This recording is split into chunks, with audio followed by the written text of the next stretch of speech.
Aujourd'hui, je vais vous donner des petites méthodes pour relaxer les enfants. Alors, il faut savoir qu'un parent stressé rend forcément un enfant stressé. Déjà, l'enfant à la base est très empathique, c'est-à-dire qu'il ressent, il est à fleur de peau et il ressent les émotions des autres en pensant même que c'est les siennes. Donc, s'il n'apprend pas à gérer et à reconnaître quelles sont ses émotions et celles qui ne sont pas les siennes, à l'école, ça devient très compliqué.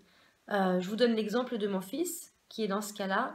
À l'école, ça a été très très compliqué puisque du coup, dès qu'il y a un enfant qui pleurait, le soir quand il rentrait à la maison, il se mettait à pleurer en me trouvant n'importe quelle excuse. Parce que tout simplement, en fait, il avait, comme si ça avait été une éponge, il avait absorbé, si je puis dire, l'émotion de l'enfant. Et bien à la maison, c'est pareil. C'est-à-dire que si papa ou maman ou la nourrice est stressé, et pas bien, et mal, eh ben l'enfant, il prend tout, il a l'impression que ça vient de lui. Tout simplement parce que c'est comme si on émanait en fait cette énergie-là. Donc l'important déjà en tout cas moi c'est ce que je fais régulièrement, c'est que quand je vais pas bien, je le dis à mes enfants. Je dis écoutez là, c'est moi qui vais pas bien, donc ne prenez pas, restez dans vos émotions à vous. Voilà, maman elle a tel problème, mais comme d'habitude, elle va réussir à le régler. Je leur explique la situation, et puis aussi parce que c'est important, je trouve, d'accueillir ces émotions et d'être l'exemple. On a un exemple quand même, un modèle pour nos enfants, et de leur montrer, bah tu vois, maman aussi elle a des problèmes, mais les problèmes, maman elle arrive toujours à les résoudre, il y a toujours une solution. Pour que eux, ça leur donne le courage plus tard, bah ouais, moi ma mère elle a toujours trouvé des solutions, et bah nous aussi on va trouver des solutions. Donc c'est aussi toujours penser, bah quel est le modèle que vous apportez à vos enfants, puisque que vous le vouliez ou non, vos enfants, vous êtes un modèle pour eux. Un jour, j'avais mon chat qui était en train de me faire des câlins. Et puis je dis à mon fils, oh, t'as vu comme elle est gentille? On a de la chance quand même d'avoir un chat comme ça. Et là, mon fils me regarde et me dit, mais maman, c'est normal qu'elle soit comme ça. Dans la famille où elle est élevée, je dis, comment ça dans la famille où elle est élevée? Il me dit, bah oui, parce que un animal, c'est comme un enfant, ça réagit aussi par rapport à l'environnement dans lequel il se trouve. Voilà, mais mon fils avait tout à fait raison. J'étais très très fière de lui, de cette remarque auquel je ne m'attendais pas et j'étais très contente. Donc là, ça va être vraiment à prendre conscience que les enfants nous mimétisent, c'est-à-dire que ils seraient élevés par une famille anglaise, ils parleraient directement anglais. Bon, ils sont élevés par une famille française, ils parlent français, c'est logique. Ils nous mimétisent. Et on n'aurait jamais marché debout que marcher à quatre pattes. Nos enfants n'auraient certainement pas marché debout non plus. Donc, il faut vraiment prendre en considération ça. Un exemple, hein, il y a quelques années de ça, mon fils arrêtait pas de me parler, il me faisait ça. Et puis à un moment donné, je le regarde et je fais, tu vas arrêter? Et là, je m'arrête et je dis, ah, ça vient de moi, c'est moi qui fais ça. Les enfants nous montrent ils sont notre miroir intérieur ou extérieur, mais ils sont notre miroir. Et c'est vraiment important de le comprendre parce que ça va déjà être un travail sur nous en tant qu'adultes à faire pour que nos enfants eux-mêmes se sentent bien. Tout travail que nous faisons sur nous, eux n'auront pas à le faire ou en tout cas très peu. Donc c'est vraiment important à comprendre. Ensuite, quand on s'énerve, il est important de se poser une question avant de s'énerver. Qu'est-ce que mon fils ou ma fille réveille en moi à ce moment-là? Quelle émotion?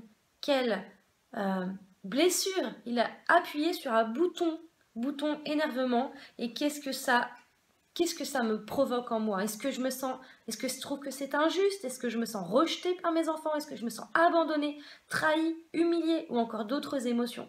Eh bien, sachez que ce ne sont pas vos enfants qui vous donnent ces émotions-là, c'est juste qu'ils vont appuyer sur un bouton d'une émotion que vous aviez déjà, parce qu'effectivement, nous-mêmes, enfants, on n'a pas été encouragés, on a été souvent trahis ou rejetés, pas écoutés, on n'a pas toujours eu la vie qu'on aurait souhaité, on n'a pas été aimé comme on aurait dû être aimé, on n'a pas eu de communication comme on aurait dû en avoir, et simplement cette blessure, nous adultes, on l'a.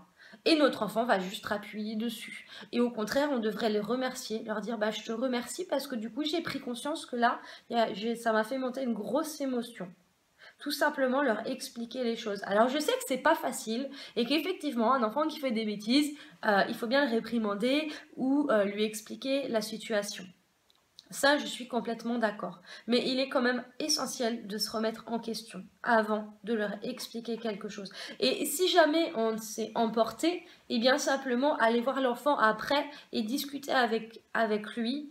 Moi, ça m'est déjà arrivé hein, d'aller voir mon fils après une dispute que nous avions eue tous les deux et de lui dire excuse-moi de m'être énervé. Voilà, ce que tu as fait, ça m'a dérangé et je m'excuse parce que je n'aurais pas dû m'énerver de la sorte. C'est aussi montrer une humanité, montrer que on n'a pas un ego surdimensionné, que c'est pas moi j'ai raison, moi j'ai raison, moi j'ai raison, et que chacun a ses responsabilités. L'enfant a sa responsabilité de faire la bêtise, mais moi en tant qu'adulte, j'ai ma responsabilité de lui apprendre et de lui apprendre encore. Vous n'avez pas appris à écrire du premier coup, vous avez dû vous entraîner, vous entraîner, vous entraîner encore. Et ben les enfants c'est pareil, ils ne peuvent pas apprendre du premier coup et ils ont besoin de répétition, ils ont besoin qu'on leur explique les choses différemment, qu'on leur montre des images, qu'on leur donne des exemples concrets et ils ont besoin qu'on les aide du mieux que nous pouvons.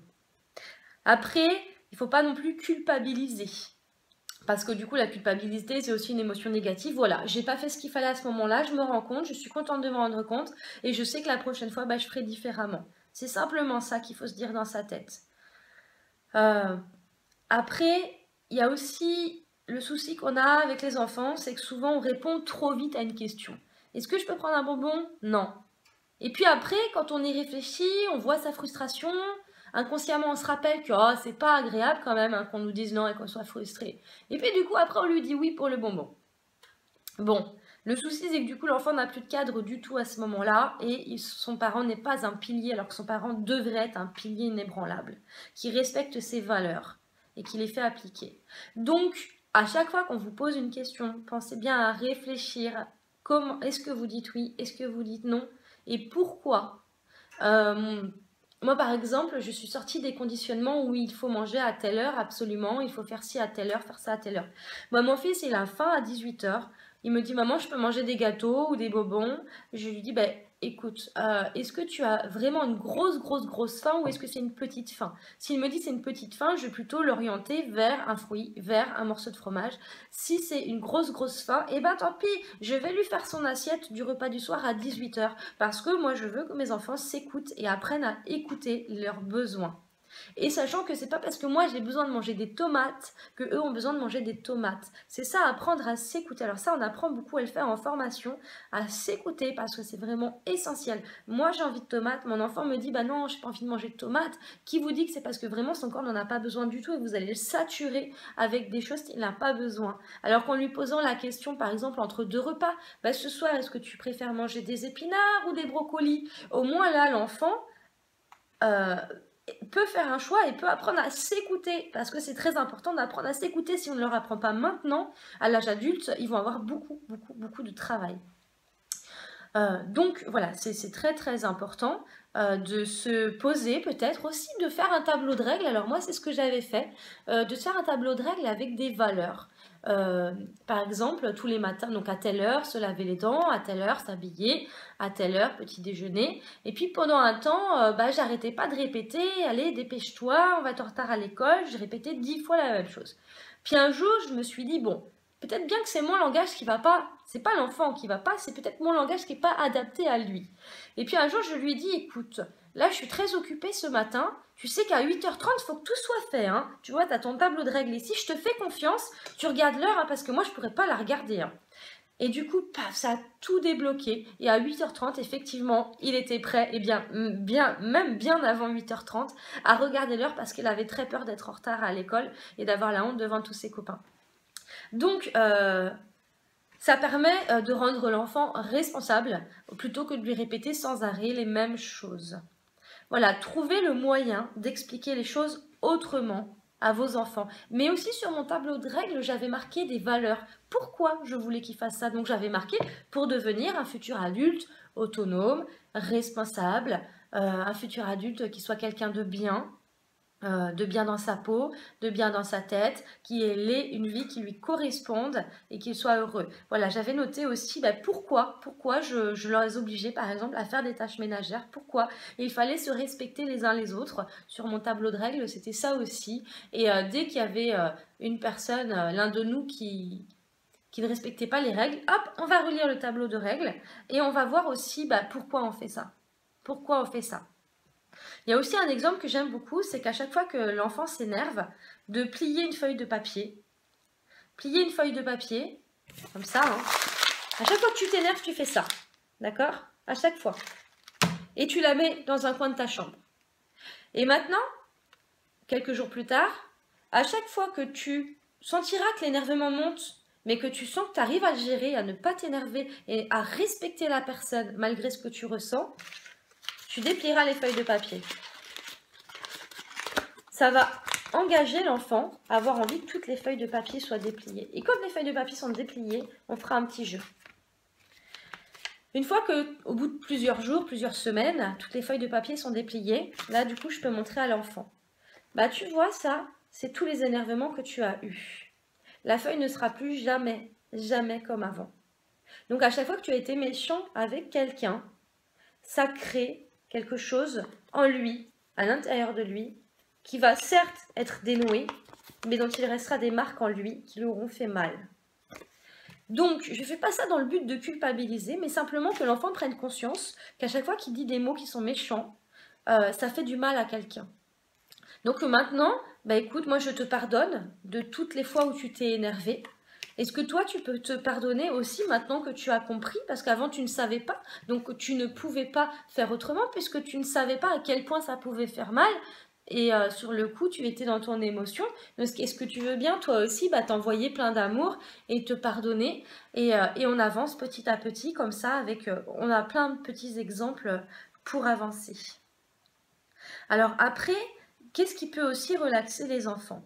Alors, moi, ce que j'ai fait quand mon fils était hospitalisé quand il avait 3-4 ans pour une opération des diabolos dans les oreilles, nous étions dans une grande salle avec des petits murets qui séparaient chaque famille, donc on entendait tout le monde, c'était le stress de l'opération, pour lui comme pour moi d'ailleurs. Et puis à ce moment-là, j'ai utilisé la sophrologie, et donc on est parti dans une histoire imaginaire. Donc je lui ai demandé, écoute, qu'est-ce que tu pourrais imaginer pour être bien? Alors je sais pas, moi ça peut être un manège, ça peut être une fusée, ça peut être... Puis là nous sommes partis sur un manège. Un manège qui serait très loin dans le ciel, avec plein de couleurs.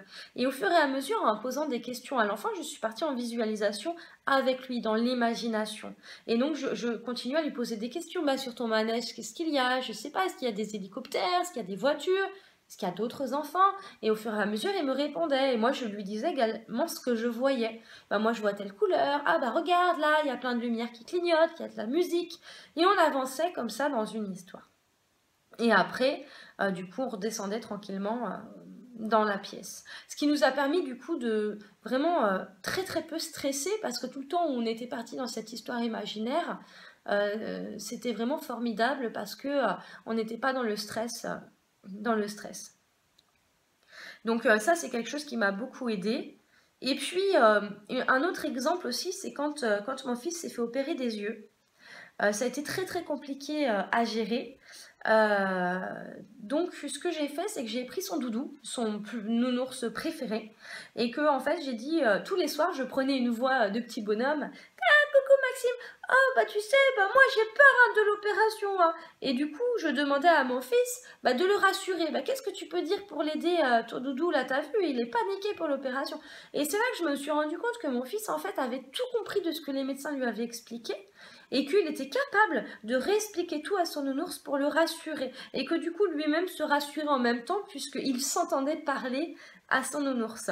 Et donc même à la fin, après l'opération, j'ai mis un sparadrap sur l'œil du nounours, et comme ça, quand mon fils n'était pas trop bien, pendant un mois quand même, où il avait les suites d'opération, du coup en fait je faisais parler le nounours tous les mois, je le faisais rigoler, je le faisais parler de oh mais maintenant je peux plus faire de sport, comment je vais faire? Puis du coup mon fils trouvait des solutions pour combler le temps sans faire de sport, etc. Donc ça a vraiment permis de nous aider, lui comme moi, à supporter l'opération. Et puis après, la sophrologie aussi m'a beaucoup aidée. Par exemple, j'ai une fois mon fils qui était au collège, donc mon plus grand, qui était constipé, et en fait l'infirmière m'appelle et me dit écoutez, votre fils ça va pas du tout, il faut l'emmener d'urgence chez le médecin parce que il a très très mal, faut venir le chercher. Donc je vais le chercher, je le ramène à la maison, puis je me dis bon bah ça m'embête de l'emmener chez le médecin, on va peut-être essayer des méthodes alternatives avant d'en arriver là. Donc je lui donne une tisane spécifique, ça marche pas. Je lui fais manger des légumes spécifiques, ça ne fonctionne pas non plus. Je lui fais de l'énergétique, ça ne fonctionne pas. Et là du coup je lui dis bah, écoute, imagine que tu as un tuyau dehors, j'ai un tuyau et en fait il y a un bouchon de terre dans le tuyau. Comment tu pourrais faire pour enlever ce bouchon de terre pour que l'eau s'écoule correctement? Et là, du coup, il ne trouvait pas. Donc je lui fais des propositions. Je lui dis, bah, je sais pas, de l'eau? Il me dit non. De l'huile? Il me dit non. Du beurre? Et là, du beurre, il me dit oui. Je lui dis, bon, bah, écoute, est-ce que tu serais capable de manger une petite cuillère de beurre? Parce que moi, personnellement, bah, je peux pas du tout. Et il me dit oui. Donc je lui dis, bah écoute, mange ta cuillère de beurre doucement et visualise que ton beurre il descend dans tous tes tuyaux, tous tes tuyaux, tous tes tuyaux, va jusqu'à tes fesses et pouf, ça fait descendre.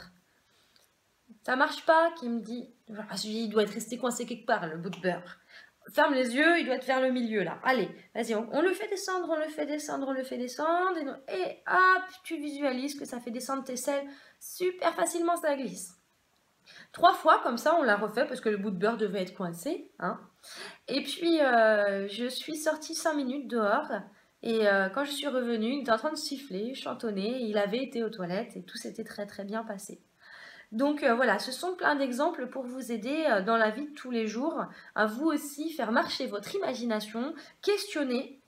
Parce que les questionnements est important pour que ce soit quelque chose que l'enfant puisse croire et pour pouvoir l'aider à aller mieux. Donc pour relaxer les enfants, voilà, imaginez avec lui des histoires. Ça me rappelle une fois où je faisais ce petit jeu-là le soir avec mes enfants. Et j'ai mon plus jeune fils, du coup là je lui dis, bah, qu'est-ce que tu as envie de mettre comme héros dans ton histoire? Et puis là il me dit, bah des chats, un chat, d'accord, un chat. Mais je dis, ben, il est quelle couleur ce chat? Et je continue à lui poser des questions. Et donc, il me décrit le chat, comment il est. Puis là, en fait, l'histoire s'amorce qu'il me dit que c'est une maman avec 10 petits chatons. Et puis on continue à discuter. Je lui pose des questions pour savoir, ben voilà, comment ils s'appellent les petits chatons, comment ils sont avec leur maman, comment est leur maman avec eux, etc.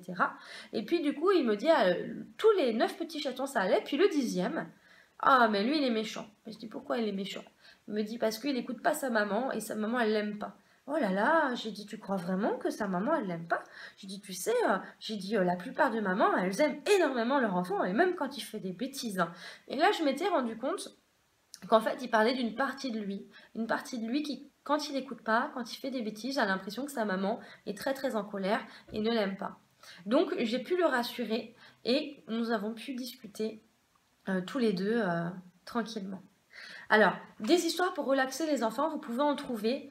J'ai écrit un livre qui s'appelle Les histoires des enfants, qui est justement de la sophrologie, qui est des histoires assez courtes, mais qui sont bourrées de métaphores justement pour aider l'enfant à avoir plus confiance en lui, pour l'aider à devenir le héros d'une forêt enchantée, pour travailler la confiance en lui, pour l'aider à développer son imagination, parce que notre imagination est très importante pour trouver des solutions quand on a des problèmes.